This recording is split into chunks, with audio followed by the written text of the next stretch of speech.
సిరిసిల్ల జిల్లా గంభరపేట మండలం లింగనపేట గ్రామంలో ఆటో యూనియన్ అందరూ కలిసి మానవ సేవే మాధవ సేవ అనే దృక్పథాన్ని పూర్తిగా విశ్వసించినందుకు వాళ్ళకు ఆటో యూనియన్ వాళ్ళకు ప్రత్యేకమైన ధన్యవాదాలు.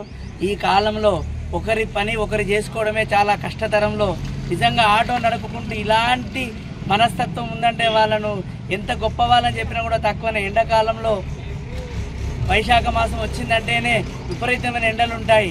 ఆ కాలంలో ఎక్కడి నుంచి వచ్చిన ప్రయాణికులందరికీ కూడా వీళ్ళు ఇంతటి చల్లటి నీళ్లు ఇవ్వాలనే సదుద్దేశం ఏది ఉందో నిజంగా కూడా ప్రతి ఒక్క గ్రామంలో ఇలాంటి ఆదర్శనీయంగా మా లింగనపేట గ్రామం ఆటో యూనియన్ వాళ్ళు ఉండడం చాలా గొప్పగా నేను భావిస్తున్నాను.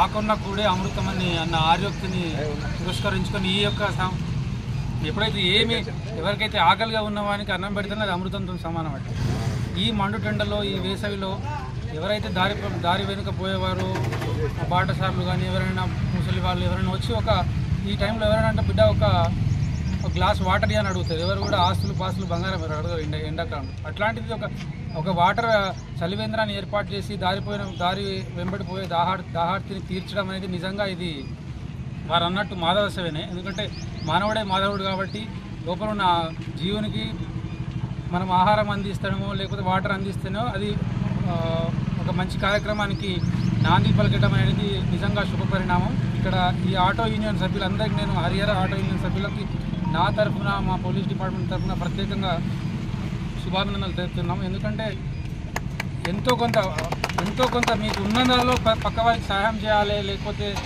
ఒక ఆదర్శప్రాయంగా నిలవాలని ఒక సదుద్దేశం ఏదైతే ఉందో నిజంగా ఇది అందరికీ ఆచరణీయం. అందరూ దీన్ని పాటించాల్సిందిగా నా తరఫున విజ్ఞప్తి చేస్తున్నాను. ఇది చాలామందికి స్ఫూర్తిగా నిలిచి మీ యొక్క స్ఫూర్తి చెప్తున్నారు. ఇంతకుముందు చాలా సంవత్సరాలు 10-15 సంవత్సరాల నుంచి ఇది 18 సంవత్సరాల నుంచి కొనసాగిస్తున్నారంటే ఇది ఒక నిరాటంకంగా నిర్విరామంగా జరుగుతున్న యజ్ఞంలాగా భావించి, అంటే నీరు అనేది సర్వ మానవాళికి ఒక ఎసెన్షియల్ ఎవ్రీథింగ్. మనం ఏది లేకుండా ఉంటాం. మనం తెలంగాణ సమాజంలో గంగ అంటారు.